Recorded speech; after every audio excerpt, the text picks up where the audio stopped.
welcome back to my YouTube channel. And guess what? It looks like somebody is ready to be consistent. Yay! So welcome back, guys. So today's topic that we're going to be discussing is, drum rolls, communication. Communication, I think, is a very important topic to discuss because I think it is relevant on so many different levels. It doesn't have a specific relationship where it isn't important or it doesn't fit into. And communication is something that we deal with on a general and everyday basis. So you guys obviously know it's me and my ginger Ritzy from Woolies. It's high time. They put me on and make me the brand ambassador because in Kelinje. But yeah, it's me and my ginger tea, and I'm going to be giving you guys some tea on communication. So communication is very simple to understand or to describe. Communication is basically just about us interacting with people and how we basically code the messages that we send to them, the information that we are trying to convey to them, and how they decode the information that we have conveyed to them. So I'm going to be speaking about communication, specifically about communication in relation to people that we love. So not just romantic partners, but to your siblings, to your friends, to just people that you love. It's going to be not communication in the corporate world, but more about communication with the people that you love, that you care about, where love would be an appropriate yardstick to measure the friendship or to measure the relationship in some shape or form.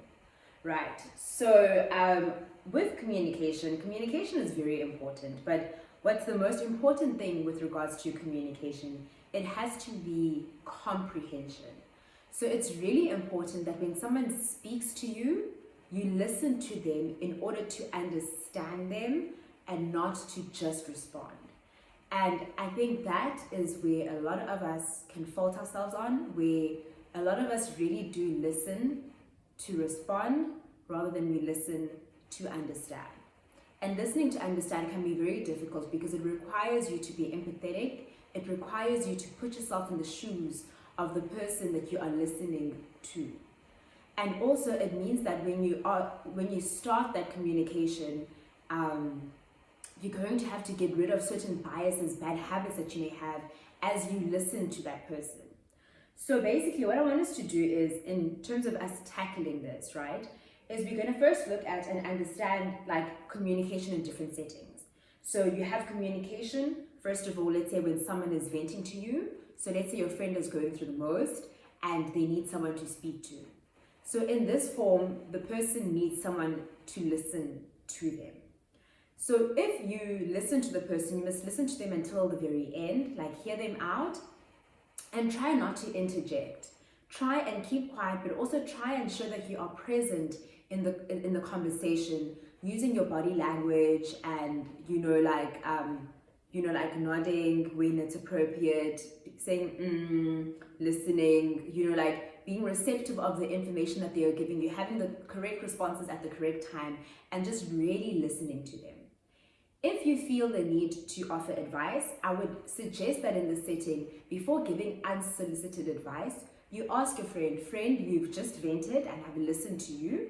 Would you like me to say anything, or do you want me to just listen to you?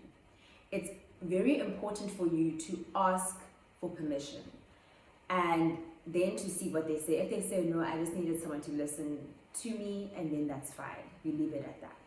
If they say, no, friend, can you please give me feedback? And then that's where you have to go ahead to give feedback. But also before you give feedback, now what's really important is that you need to ask your friend or ask the person who is venting to you. You must repeat what they said. So be like, okay, so you just spoke to me and this is what you said. So saying it to them how they said it, and most importantly, how you understand it. And the reason why I'm saying this is because sometimes someone can say something to you and they are conveying a message. So they basically would have been the ones who have coded the message. So they are conveying the message to you, and then you are decoding. So as you're listening to them, you're decoding that message, and so you're going to listen to it, right? And you're going to make sense of it using whatever biases that you might have. Unfortunately, when we listen and when we interact with people, we will always have our biases until we actively tell ourselves that we're going to be listening without the biases. So you need to make sure that when you ask them, once they're done speaking and you're about to respond, before you even respond, say, is this what you were saying?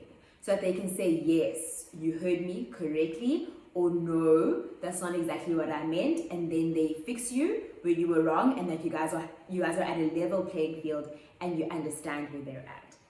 I think that that's just really something that's important, an important exercise to do when someone is venting to you or they've said something to you, and you need to understand that. The same thing would go in an argument or a disagreement. When you guys have had an argument or a disagreement, I think it's really equally important for you to do the same thing. Listen to the other person, listen to them fully, give them the space to express themselves and what they think. Sorry guys, I'm gonna sip some of my tea because it smells so good, but it's so hot. Oh. Okay, it's so short, but in mind. Oh guys, it's oh, I can't say. It's a hike in a mag, but then there's a hike in a mag. So I'm just going. But yeah, so that was good. So basically, again with arguments as well. Now, when it comes to arguments, especially with our loved ones, there's this thing that's going to creep in called pride. When pride creeps in, because now, like I said, when it's venting, it's usually the other person coming with their problem and whatever the case is. Whereas if it's venting in an argumentative sense, or where there was a disagreement and it's between you and the other party, right? So it's both of you guys coming together, things can get tense. And there's this little missy called pride, that always likes to insert themselves. And one thing I want to say is that in communication, in healthy, effective communication, you really do not have space for pride if you are trying to resolve and work through an issue. You shouldn't let that little demon, the little voice in your head that's pride, come in between you and try and ruin things. Like, you should not give pride the time of day. Because what pride will do is that as the person is speaking and they're saying, okay, this is how I feel about the situation, you did X, Y, and Z, and whatever, and this is how it made me feel, you're going to be thinking of counter arguments. You're going to be working overtime back. Oh, okay, well, look, actually, that's not why I did X, Y, and Z. Actually, that's what's going on in your head. Actually, no, like, you're already defensive, you already have bias. So do you see where now it's going to be difficult for you guys to move forward because you're already finding faults, in what the other person is saying, right? So that is going to be a very big issue. So basically what's going to be very important for you, so I'm sorry guys, if you guys keep seeing me look down, I'm looking at my notes so that I know that I convey this message in a chronological, way that is going to make sense for you, for me, for everybody. So basically with what I just did now is I was just highlighting the different settings and just saying that, you will have communication where sometimes it's one way, the person needs to vent, and then sometimes where you guys are in an argument or a disagreement and you guys are not seeing eye to eye, and the first thing that you need to eradicate before anything else is the presence of pride. You need to put your pride aside and you need to understand that we're trying to make this work. And the reason why I say that is because I always have this rule of thumb with my friends and with my family members and everyone, is that, especially with friends, I'll be like, with your siblings, you fight with them all the time, right? You fight, it's normal. With your parents, you fight with them, you don't agree with them all the time, it's normal. And why is that? Because you guys are in each other's lives for a lifetime, forever. So obviously you guys are not always going to see eye to eye. And for me, that's the same thing with friends. I'm like, friend, we're not always going to see eye to eye, and that's okay. But it doesn't mean that at the point in time where there's a point of disagreement or there's no meeting of the minds, it means that now I must air out your dirty laundry, now I must be mean to you, now I must do X, Y, and Z. No, I must say harmful stuff that is going to, if we were to move past this, it's still going to scar you. A disagreement shouldn't leave any other party with a scar. then it's not healthy, and you're not disagreeing in a healthy manner. So that's something that you really need to be cognizant of, and it all stems from this thing we call pride. So now the thing that I want to go on to is like with communication is a thing that is very multifaceted, that you really need to understand is that communication just goes beyond the words that we use. Communication also has tone, right? That is attached to it. So it is how you are saying what you are saying. It's important for you to not shout at someone. I don't think that there is anyone that enjoys being shouted at. So it's really important that when you're speaking to people, you don't shout at them. Even if you're speaking to a young person, you're speaking to your daughter who's 4 years old, your niece who's 4 years old, 3 years old, 2 years old, don't shout. Have a normal conversation. If they were in the wrong, like, where did they go wrong? But tone is very important. Don't speak to people in a condescending manner, because when you speak to people in a condescending manner, they're going to also meet you either also in a condescending manner, or they're going to meet you in a very defensive manner, which is not going to be helpful for both parties in trying to resolve whatever issue was at play. So it's really important for you to be cognizant of tone. And then something I would really like to say that I know is always an issue is that for me, I have always been told that, I'm very articulate. I know how to articulate myself. I know how to speak properly. And this is something that I always find that people will praise while you're my friend, or you in my life, you know me, you will praise me for it and you'll be like, it's amazing. And you will see me when I'm in conflict with other people, that I will be in conflict with them in a healthy manner, in a manner where I will articulate myself to them with love, but at the same time being articulate and being stern. Now, what usually happens is that if you're an articulate person, is that when the tables are turned and now the person who might have been like, yo, you're really good at speaking and you're really good at articulating yourself, when they experience you and you're being articulate to them, all of a sudden things switch up and they can be like, sweetie, you angry, you're speaking like this, you're speaking like that, they can make you feel bad for being articulate. They can throw jabs at you for your articulation. And with that is something that you will obviously, as an articulate person, have to deal with. I'm not saying that there are people who are articulate who don't actually use that to their advantage and may manipulate the situation because of their articulation, or they may dominate a situation in an argument because they're articulate. But sometimes you know how to not dominate a situation, but people can still make you feel guilty for being articulate, in the sense that they're like, I didn't say that, or I didn't whatever, or I omitted that information because I knew that you were just going to come with an argument that was, you were going to make sense with what you said. And that is something that people shouldn't guilt trip you about. If you're articulate, people shouldn't guilt trip you about being articulate. If you are going to be talking to someone who is articulate, you also shouldn't feel guilty or like you can't speak to this person because they know how to articulate themselves. Unless obviously there's manipulation and there's toxicity in the situation, then that's a chat for another day. But if you know that this person is coming to you with love, they're not coming here to manipulate you, but they're trying to resolve the issue, then don't try and find issues that aren't there. Don't try and be like, oh, you're a debater, you're whatever. Like, don't try and make unnecessary jabs like that, that really don't make sense, that don't have a room or space in the argument that you're having, because you've argued with this person on so many other occasions and that has never been the case. But now you want to bring it up as something that is material, where it is immaterial even in this sense. So you mustn't be intimidated by people who are articulate, and you also, as a person who is articulate, try not to dominate a space that you're in with your articulation. Try and give other people room to speak, even if they're stuttering. Don't try and articulate their words for themselves. Don't try and conclude their words for themselves. Let them speak. Let them be comfortable.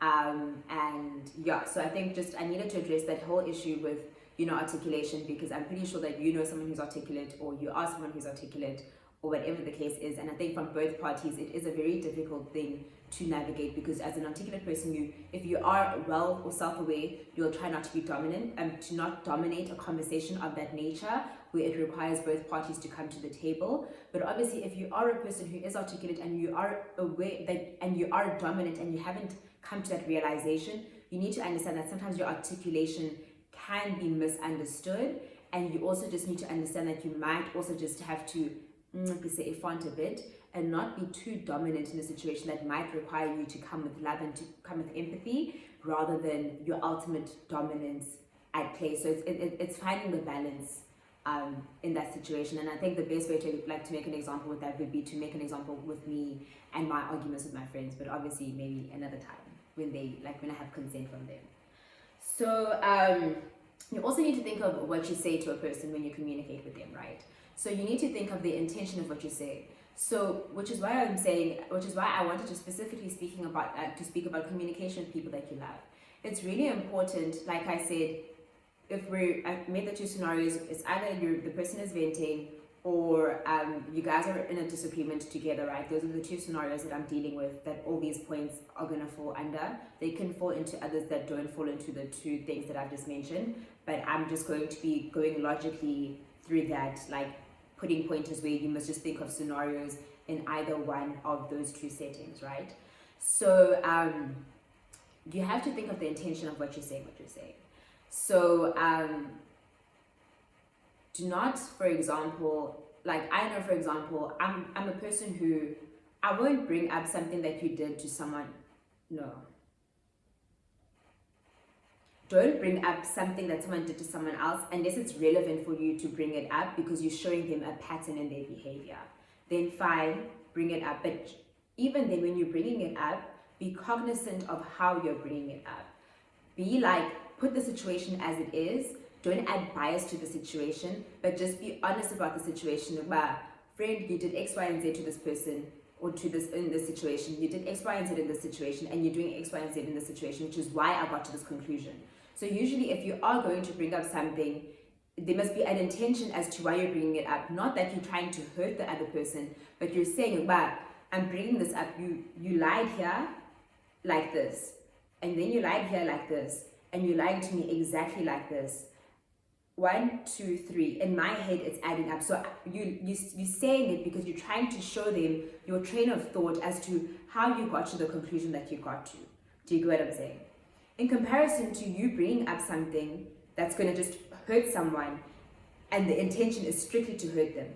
It's not for you to show them a thought process, but it's for you to inflict pain. You're going to bring up something about no wonder you have a deadbeat father. In an argument, let's say your boyfriend is arguing with you, whatever, or you argue with your boyfriend, no wonder you have a deadbeat father, no wonder you're a useless man. Crickets. Why are you saying that? Where is it supposed to take you guys? What are you trying to achieve? Because now, if they forgive you, it's always going to play in their head. Oh, that's what you think about me. I have a deadbeat dad and I'm not going anywhere. I'm not going far in life. Whatever the case is, I come from a broken family. And do you know what I'm saying? It doesn't make sense. Why did you add it? What was your intention? And if it's something that after this argument you're going to have to apologize to the person for, clearly there was no intention for you to say it. So don't say it. Bridle your tongue. If what you're saying is not going to be constructive, it is not going to show a thought process as to how you got to where you got to, or whatever the case is, and it's not going to be constructive in the argument, then don't bring it up. And if you're going to be bringing it up for malicious reasons, don't do it. Don't do it. It's not healthy. Then you also need to think of when you're saying what you're saying, when do you bring it up? So for example, an example of this would be, let's say, a child. I do not support the notion of shouting at a child in front of people. So your child might do something, and they do it, and kukabandu inihlaze, whatever the case is. Don't shout at the child right then and there. Just obviously, maybe there could be that awkwardness, but okay, the child must stop.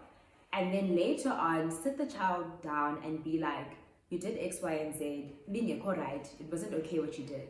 And reprimand the child behind closed doors, so that you do not embarrass them in front of their friends, in front of other people, where what's going to ring in their head is the embarrassment more than the lesson and the why behind why they shouldn't do what they did. So for me, I am of that belief as to it's important for you to have timing as to when you bring things up. Also, I also think that it's important for you to also bring things up on the onset when they happen. So for example, if I have an argument with Ukanyisa, it's wrong of me if Kanyisa is saying to me, Mikhali, I don't like what you did today, I did it now, and then she addresses it now, And then I'm like, yeah, but you did X, Y, and Z 5 months ago. I should have brought it up 5 months ago. I mustn't bringing it up. I can't bring it up now as ammunition for this argument. That's not healthy. Like, don't do it. Cut it. And if you want to bring it up, then bring it up another time. But not now when Kanyesa's like, Mihlali, I want to talk to you about this. Give Kanyesa the platform and the space to talk to me about whatever she wants to speak about without me bringing up what happened 5 months ago. Because if I want to bring that up, then I must find my own platform to say it. But not now. You know, like now it's not the time. I had my opportunity, I missed it. So rather I wait, we deal with this issue, and then maybe next week I'm like, okay, that's it. I actually have been bottling something up inside. 5 months ago you did X, Y, and Z. I didn't like it and it's still playing over in my head, and we deal with it on that day. But not as a counter to an argument. And when someone is saying that you did them wrong and you're like, but you also did. Don't do that. Cut it. And then obviously what's also really important is body language. It's really important for you to show that you're immersed in what someone is saying. There's nothing that sucks like speaking to someone and someone is on their phone, someone seems distracted, they're not looking at you, they're here, there, and everywhere. Like, just give people the time and the space, like listen to them, have eye contact, be present, you know, like show up. You know, when someone is communicating with you, like don't make the mistake of not showing up, like show up. And then let's speak about the barriers basically to communication, things that make it very, very, very difficult to communicate that we do. And that is judging the other person. So if you know that I had an argument with, you know, Joseph, and I've already concluded that Joseph is this kind of person, whatever the case is, then when they're speaking, I'm listening to them and I'm just like, oh, don't do that. You know, listen to them, give them the space to speak, like allow them to speak without placing any judgment about, oh, liar, pants on fire. Like, don't do that. Just listen to them without judging them, and just give them the platform to be able to speak and let them speak. And obviously, just make sure that you pay, like I just said now, I already mentioned this point, you must just pay attention to the person. Your body language is really important. Like, don't be doing other things while someone is like having a serious conversation with you.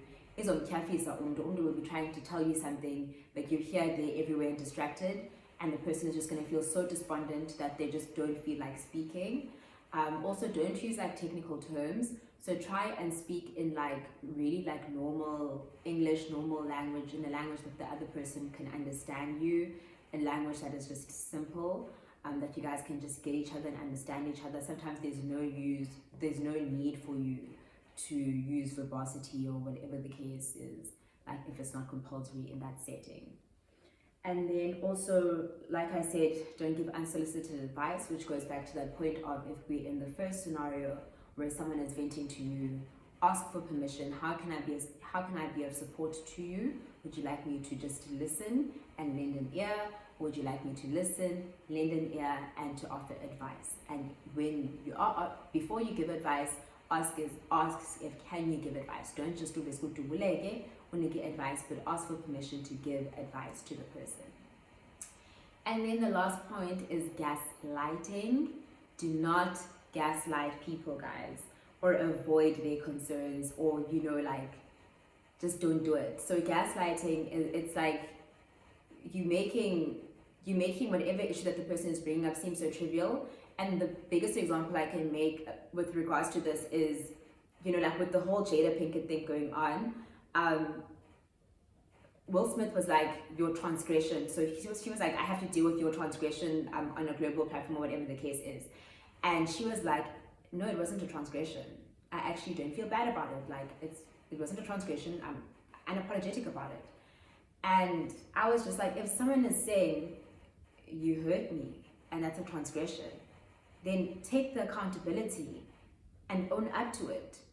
Even if you're not sorry, like you should be sorry for it, but even if you're not sorry for it, don't try and be like, someone is like, you hurt me, you cheated on me, you got into an affair, and you want to call it an entanglement. Like you wanna